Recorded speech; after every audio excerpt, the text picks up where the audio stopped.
प्रश्न द्विघात बहुपद 6x² माइनस 3 माइनस 7x के शून्य ज्ञात कीजिए। इस प्रश्न में हमें द्विघात बहुपद 6x² माइनस 3 माइनस 7x के शून्य ज्ञात करना है।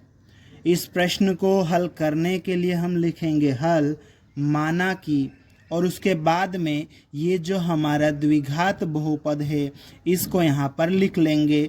तो देखो 6x² और उसके बाद में ये जो माइनस 7x है ना, इसको हम आगे लिख लेंगे क्योंकि x के बाद में x, उसके बाद में अचर पद लिखते हैं। ठीक है, तो हमने क्या किया, 6x² माइनस 7x और माइनस 3 लिख लिया और इसको हमने क्या किया, px के बराबर मान लिया। अब इस बहुपद के शून्य ज्ञात करना है तो इसको 0 के बराबर रख देंगे, शून्य के बराबर रखेंगे तो लिखेंगे अब px बराबर 0। अब ये px है, इसकी जगह पर px का ये पूरा मान लिख देंगे तो ये आ जाएगा 6x² माइनस 7x माइनस 3 बराबर 0। अब ये जो द्विघात बहुपद है ना, बराबर के बाद 0 लिख लेने से द्विघात समीकरण बन गया है। अब हम इसको हल करेंगे। इसको हल करने के लिए हम एक रफ पेज लेंगे और इसमें उस द्विघात समीकरण को लिख लेंगे।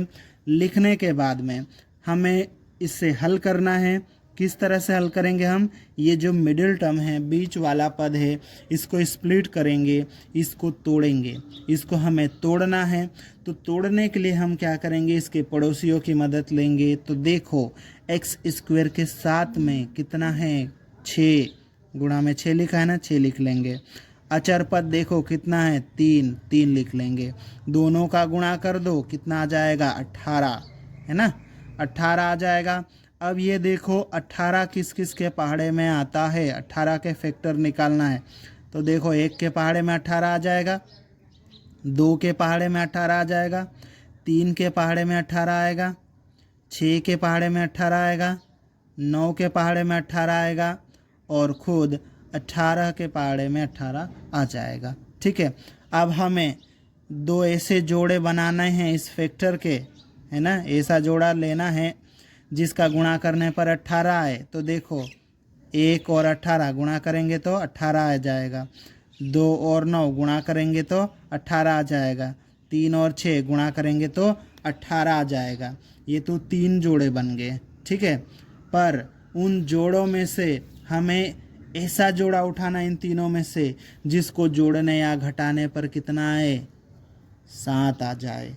ठीक है, तो देखो 1 और 18 जोड़ेंगे तो 19, घटाएंगे तो 17, 7 नहीं आ रहा है। ठीक है, 2 और 9 जोड़ेंगे तो 11, घटाएंगे तो 7 आ रहा है। ठीक है, 3 और 6 जोड़ेंगे तो 9, घटाएंगे तो 3।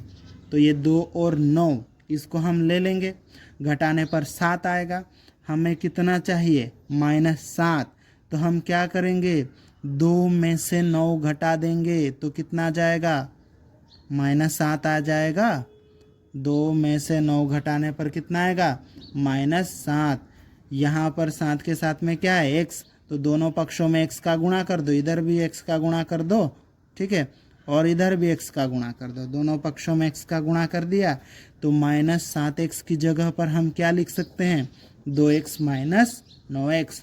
तो यहाँ पर हम लिख लेंगे 6x² माइनस 7x की जगह पर हम क्या लिख सकते हैं, प्लस का 2x माइनस 9x और ये -3 बराबर 0।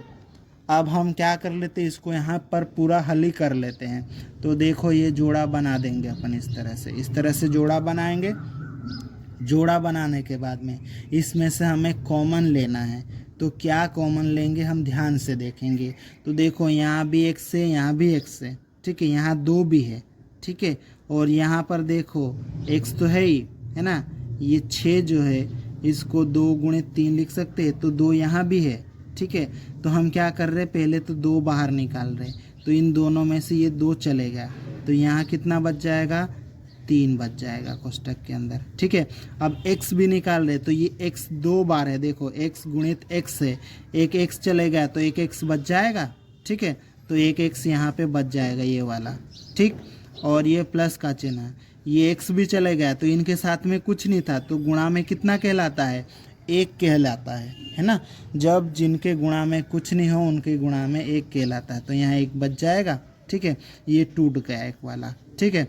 अब इसको देखो दूसरे जोड़े को, यहाँ पे 3 है, यहाँ पे है क्या, बिल्कुल है, 3 गुणित 3 लिख सकते अपन, तो 3 को कॉमन लेंगे, यहाँ भी माइनस है यहाँ भी माइनस है, तो माइनस सहित कॉमन लेंगे, तो माइनस का 3 बाहर जाएगा, एक 3 गया तो एक 3 बच जाएगा, और ये एक्स भी बच जाएगा, माइनस गया तो प्लस हो जाएगा, ये 3 पूरा गया, 3 के साथ में गुणा में कितना था, 1, तो यहाँ पे 1 बच जाएगा और बराबर 0, ठीक है।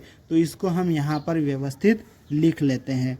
तो देखो पहले तो हमने क्या किया था, इसको तोड़ा था, तो ये क्या बन गया, 6x² माइनस 7x की जगह पर क्या लिखेंगे, प्लस 2x माइनस 9x, है ना, और माइनस 3 बराबर 0। फिर क्या करेंगे, दोनों का जोड़ा बना देंगे। जोड़े में से क्या किया अपन ने, यहाँ से 2x कॉमन लिया, तो 2 और x कॉमन गया, यहाँ से 3 बच जाएगा, यहाँ x बच जाएगा और यहाँ प्लस 1 बचेगा। यहाँ से माइनस 3 कॉमन लिया तो क्या बचा यहाँ पे, 3x प्लस 1 और बराबर 0, ठीक है। ये हमने यहाँ से लिख लिया। अब हम क्या करेंगे, इसको आगे हल कर लेते हैं।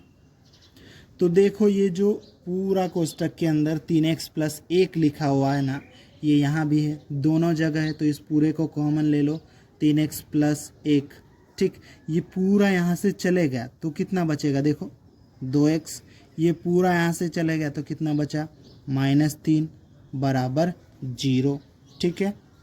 अब आगे देखो, अब आगे हम क्या करेंगे, इसको 3x प्लस 1 को 0 के बराबर रखेंगे, या करके ये 2x माइनस 3 को 0 के बराबर रखेंगे, ठीक है। अब यहाँ से x का मान निकालना है, तो x से थोड़ा दूर जो है 1, इसको बराबर के उधर भेजेंगे, पहले दूर वालों को, ठीक है। ये 0 तो पड़ा है, ये 1 इधर प्लस का इधर आएगा तो माइनस का हो जाएगा, ठीक है, माइनस का 1 हो गया। अब 3x बराबर 0 माइनस 1 कितना होगा, -1 होगा, ठीक। x का मान निकालना है, x के साथ में 3 गुणा में है, बराबर के उधर जाएगा तो कहाँ जाएगा, बटे में चले जाएगा, भाग में, किसके बटे में, -1 के बटे में। तो इस तरह से x का मान आ गया। अब आगे ये देखो, इसको भी हल कर लेते हैं। तो देखो ये 2x तो इधर ही रहेगा, बराबर 0 है, इस माइनस के 3 को बराबर के इधर भेजेंगे तो प्लस का 3 हो जाएगा, बराबर के इधर से उधर जाने में चिन्ह बदल जाता है, तो ये प्लस का हो जाएगा। 2x बराबर 0 प्लस 3 कितना आएगा, 3 आएगा, ठीक है। x का मान निकालना है, x के साथ में 2 है, गुणा में है, बराबर के उधर जाएगा, कहाँ जाएगा, बटे में चले जाएगा, किसके, 3 के। इस तरह से ये बहुपद के 2 शून्यक -1/3 और 3/2 आ गए। इसको हम व्यवस्थित लिख लेते हैं। अतः 6x² -3 -7x के शून्यक -1/3 और 3/2 है, और यही हमारा उत्तर है।